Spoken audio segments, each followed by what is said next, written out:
Hello everyone and welcome back to another video. Today I'm going to be talking a little bit about equal outcome and equal opportunity, and more so about equal opportunity because that's something that more people cite and more people believe in, and the problems with these two views. So my general view on equality is that equality before the law is proper. It's a good thing to have because it doesn't put any groups of individuals over anybody else, and it just makes sure that the government protects everybody's rights equally and without discrimination of any sort. Now, I don't agree with equality of outcome or equality of opportunity. I think both of these require some use of government force to change some people's lives in favor of other people's lives, which ultimately restricts potential and restricts ultimately the happiness of people's happiness, which I view as completely immoral. So let's just start with equality of outcome. This one is obviously immoral because it's basically saying that everybody needs to end up on the same terms in the end. Everybody needs to have the same amount of wealth. This disincentivizes anyone from working any harder than anyone else, and it makes it so that everyone feels like they have a duty to other people's lives and other people's happiness, which I view as an objectivist as something to be extremely immoral. I think your only duty should be to your own happiness and to your own life, because any other duty requires you sacrificing your own life, giving your own life to the group, which ultimately leads to destruction and sadness in people's lives. So that's the problem with equality of outcome. Now, the one that people don't seem to understand as much and seem to cite, or don't understand the harms with as much, and seem to cite quite a bit in defending things like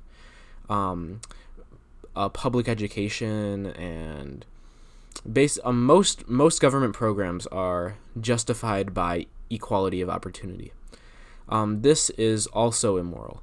It's saying that just because you were born a certain way, you are entitled to something, or you are required to give up something, which I disagree with. I think where you are born is where you start in life, and you should have the ability to maximize your personal circumstances rather than saying that no, everybody needs to start on this level playing field, which is ultimately impossible because everybody has different abilities, everybody has different passions, everybody is different in a sense.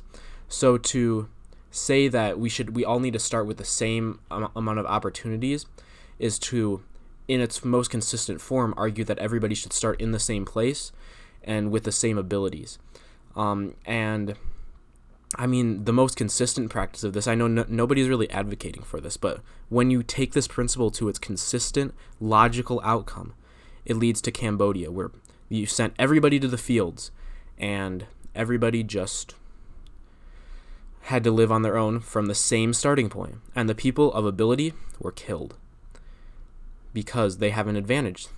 Other people don't have the same opportunities as people who have the ability to work harder and produce more.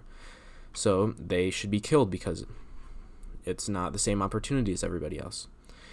And this is ultimately that principle. However, what people do, they argue a more micro form of that same principle. The idea that, oh no, we gotta just force other people to pay for other people's education because other people need this education to be to have any opportunities in life. I view that as immoral because it requires individual sacrifice. It requires force from someone, taking away from other individuals' possibility of achieving happiness and doing what they want with their life and receiving the products of their own actions. It takes away that and says that, no, you have to give it to these other people who don't have as much, which I don't necessarily view as a very moral thing because it takes away from some people's lives to give to other people's lives, which ultimately requires some sort of sacrifice, which I view as immoral for the reasons that I've outlined before, because any such sacrifice requires taking away from someone's life. It requires making someone's life worse off for the sake of another person, which is absolutely wrong. Plus, they can generally do better things with the money that they have than saying that the government has to take it and transfer it or create programs for other people, which are almost always inefficient, almost always has some sort of side effects, some sort of negative consequences. The government simply doesn't know how to spend your money as well as you do, because you spend your money on the things that you want. The government, by necessity, spends it on things that you that you want less.